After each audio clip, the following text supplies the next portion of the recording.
अयोध्या में हो रहे मिल्कीपुर उपचुनाव को लेकर जहां एक और सीट हॉट हो चुकी है और देश के तमाम पत्रकार मिल्कीपुर के लोगों की राय जानने निकल पड़े हैं, तो ऐसे में अयोध्या का पत्रकार मिल्कीपुर उपचुनाव को लेकर क्या सोचता है, वह आज हम आपको दिखाने की कोशिश करेंगे। अयोध्या से अमित कुमार की रिपोर्ट। नमस्कार। इस वक्त हम खड़े हैं अयोध्या में और आप देख रहे हैं भारत नेशन।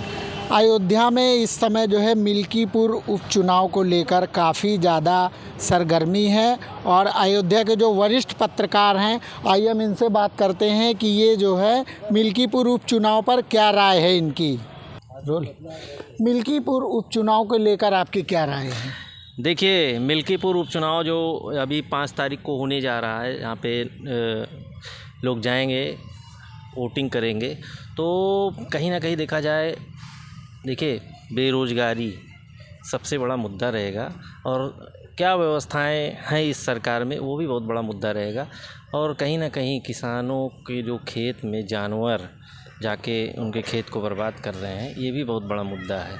तो इन सब चीज़ों को देखते हुए देखा जाए तो सपा, भाजपा और इस समय एएसपी से जो आज़ाद समाज पार्टी के जो प्रत्याशी हैं, वो कहीं ना कहीं तीनों में अगर ठीक ठाक इनके चंद्रशेखर रावण आते हैं तो कहीं ना कहीं तीनों का तिकोड़ी मुकाबला होने की संभावना है, और नहीं तो भाजपा और सपा की कांटे की टक्कर रहेगी। पता है आपको कि ये सांड का मुद्दा काम आएगा इस चुनाव में? क्या लगता है आपको, ये जो छुट्टा जानवर की आप समस्या बता रहे हैं, ये कहीं ना कहीं फार्मूला काम आएगा इस चुनाव में? देखिए, ये समस्या हमारी नहीं है, किसानों की समस्या है। जो हम लोग जाते हैं जब फील्ड में, तो वहाँ पे पता चलता है कि कहीं ना कहीं जो जानवर, जो छुट्टा जानवर है मवेशी हैं, ये जाके खेत को बर्बाद कर देते हैं। तो ये भी एक बहुत बड़ा मुद्दा है, क्योंकि देखिए सरकार को इस पे ज़्यादा ध्यान देना चाहिए। और कहीं ना कहीं अगर इस चीज़ को ग्रामीण क्षेत्र का चुनाव है, तो ग्रामीण खेती पे ही डिपेंड होते हैं, खेती किसानी पे ही डिपेंड होते हैं। और दूसरा मुद्दा ये रहेगा कि रोज़गार क्या दिया, नौजवान को कितना इस सरकार ने, मतलब जो इस समय प्रेजेंट टाइम में योगी जी की सरकार चल रही है, उन्होंने कितना रोज़गार दिया, ये भी बहुत बड़ा मुद्दा है। कहीं ना कहीं देखा जाए तो अगर ये सारे रूमर चलते हैं तो वहाँ पे बीजेपी को नुकसान हो सकता है, नहीं तो टक्कर कांटे की है, सपा भाजपा की दोनों की कांटे की टक्कर रहेगी। और दोनों प्रत्याशी, क्योंकि देखिए समाजवादी पार्टी के जो प्रत्याशी हैं अजीत प्रसाद, इनके पिताजी इस समय प्रेजेंट टाइम में यही लोकसभा सांसद हैं, अयोध्या के सांसद हैं, और उनके बेटे को टिकट मिलना, तो कहीं ना कहीं देखा जाए पूरा दमखम वो भी अपने तरफ से लगा देंगे। और भाजपा का जो प्रत्याशी है, उसके लिए पूरी कैबिनेट ही यहाँ पे बैठी हुई है, तो उसमें कुछ कहा नहीं जा सकता। ठीक है, तो ये हमारे साथ पत्रकार जी थे अरविंद यादव जी, और हमारे साथ एक वरिष्ठ पत्रकार और हैं तिवारी जी। इनसे बात करते हैं इनकी क्या राय है। तिवारी जी, आप क्या कहना चाहेंगे भाई? मिल्कीपुर के उपचुनाव को लेकर। मैं तो सिर्फ यही इतना कहना चाहूँगा कि बड़ी कठिन है डगर पनघट की, क्योंकि ये चुनाव वास्तव में विकास पे तो भारतीय जनता पार्टी ने ध्यान मिल्कीपुर साइड में नहीं दिया, और यही हाल बेरोज़गारी का भी है, बेरोज़गारी भी काफ़ी है। और इसके बाद ये दो मुद्दे तो हो ही गए, और सबसे ज्वलंत मुद्दा जो है वो छुट्टा जानवर है। छुट्टा जानवर की तरफ भी ये सरकार ध्यान नहीं दे रही है, जिससे कि किसानों की फसलों का चौपटा नाश हो गया है। अब रात में बेचारे किसान अपने काम धंधा करके दिन में, रात में आराम करें घर पे आके अपने, ऐसा नहीं है, रात में भी वो अपना खेत जाके रखा रहे हैं छुट्टा जानवरों से। तो इसका नुकसान भारतीय जनता पार्टी को हो सकता है। नहीं, जैसा कि जो है सपा में पहले सूरज चौधरी थे, उसके बाद वो सपा छोड़ के आए और उसके बाद जो है वो आज़ाद समाज पार्टी ज्वाइन कर लिए, तो इसका क्या फ़र्क पड़ेगा इस चुनाव पे, ये इसका फ़र्क तो पड़ सकता है। और हमें जो लगता है, जैसे कि अभी एक पत्रकार महोदय आए थे, हमारा इंटरव्यू ले रहे थे, तो मैंने उनसे एक बात कही कि चूहे बिल्ली के चक्कर में कहीं बंदर बजाड़ी ना मार ले जाए। ऐसा हो सकता है क्योंकि भारतीय जनता पार्टी के ऊपर जो आरोप लगा है काम न करने का, एक, और दूसरा जो आरोप लगा है कि उनके प्रत्याशी को उस इलाके में कोई जानता नहीं है, और तीसरा विकास का है। तो इस वजह से भारतीय, और सबसे बड़ी बात अंतरकलह, गोरखनाथ का प्रचार में ना आना, ये भी एक वजह हो सकती है। लेकिन गोरखनाथ गए हुए थे मुख्यमंत्री से मिलने से, हो सकता अब आवें, लेकिन हमें नहीं लगता कि अगर अंतरकलह है तो वो कहीं ना कहीं भारतीय जनता पार्टी को नुकसान अवश्य करेगी। अच्छा, एक प्रश्न ये भी उठता है, जैसा अभी आपने कहा कि गोरखनाथ का ना आना, तो क्या लगता है कि अगर वो आएंगे प्रचार करेंगे तो क्या लगता है चुनाव का रुख किधर मुड़ जाएगा? देखिए, मुड़ तो सकता ही है भारतीय जनता पार्टी की तरफ, क्योंकि भारतीय जनता पार्टी जितनी सरकारी मशीनरी तंत्र हैं, सुनने में आ रहा है कि वो लगे हुए हैं, सुनने में आ रहा है ये लगे हुए हैं। जैसे कि अभी कल एक प्रेस कॉन्फ्रेंस हुई थी, एक पार्टी ने की थी, उसमें सीधा सीधा आरोप लगाया गया था कि समाजवादी पार्टी के कार्यकर्ताओं पे फर्जी एफआईआर दर्ज करना, इस प्रकार का आरोप सपा सांसद अवधेश प्रसाद ने लगाए थे, और एफआईआर की प्रतियां भी दिखा रहे थे उस प्रेस कॉन्फ्रेंस में। तो उससे अगर ये डाल हैं तो ये पात हैं भाई। अगर इन्होंने बिका रहा है, ये लगे हुए हैं। जैसे कि अभी कल एक प्रेस कॉन्फ्रेंस हुई थी, एक पार्टी ने की थी, उसमें सीधा सीधा आरोप लगाया गया था कि समाजवादी पार्टी के कार्यकर्ताओं पे फर्जी एफआईआर दर्ज करना, इस प्रकार का आरोप सपा सांसद अवधेश प्रसाद ने लगाए थे, और एफआईआर की प्रतियां भी दिखा रहे थे उस प्रेस कॉन्फ्रेंस में। तो उससे अगर ये डाल हैं तो ये पात हैं भाई। अगर इन्होंने विकास का काम नहीं किया तो आपके ऊपर जो आरोप लगा है वो परिवारवाद का आरोप लगा है, क्योंकि सूरज चौधरी किसी ज़माने में समाजवादी के कैंडिडेट थे, और ऐसा सुनने में आया कि इनको जो है पीछे करके टिकट सांसद के लड़के को दे दिया। ये भी कहीं ना कहीं से ये बात लोगों के मन में आएगी। चलिए ठीक है, ये तो राकेश तिवारी जी थे जो अपना जो है यार हाँ रोल।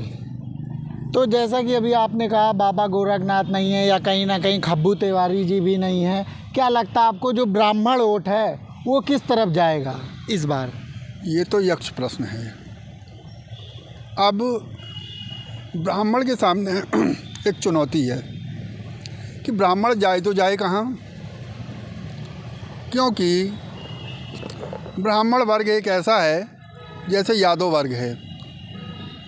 यादव अगर भारतीय जनता पार्टी को वोट अगर दे देता है तो लोग यही कहते हैं, हमें यार तुम तो समाजवादी को दिए होगे।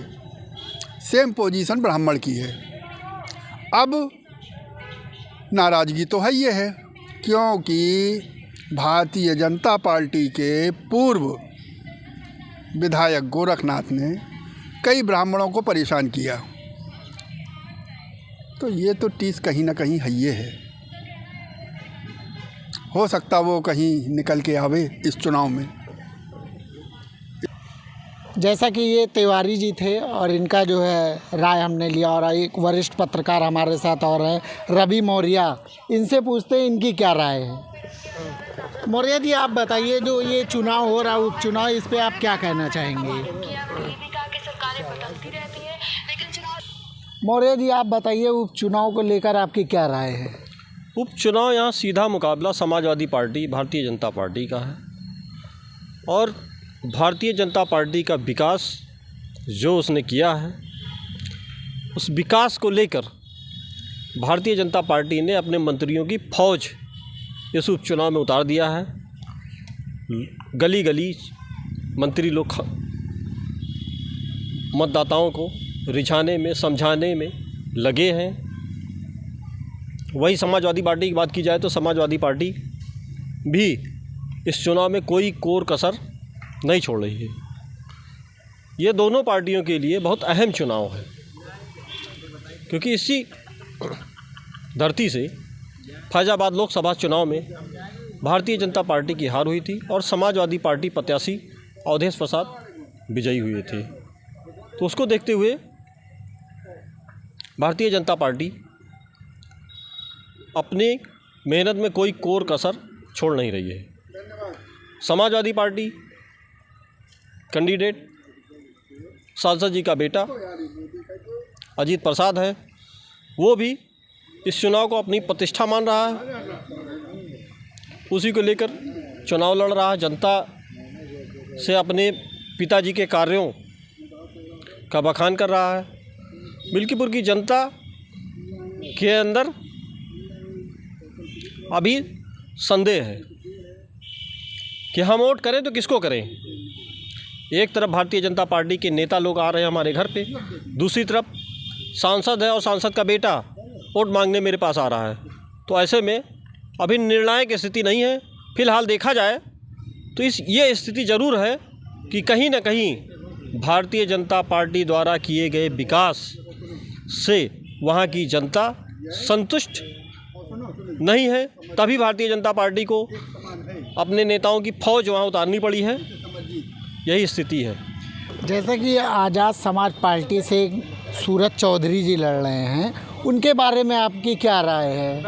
पहले वो सपा में थे, सपा छोड़ के आज़ाद समाज पार्टी से उनको टिकट मिला है, क्या लगता है आपको?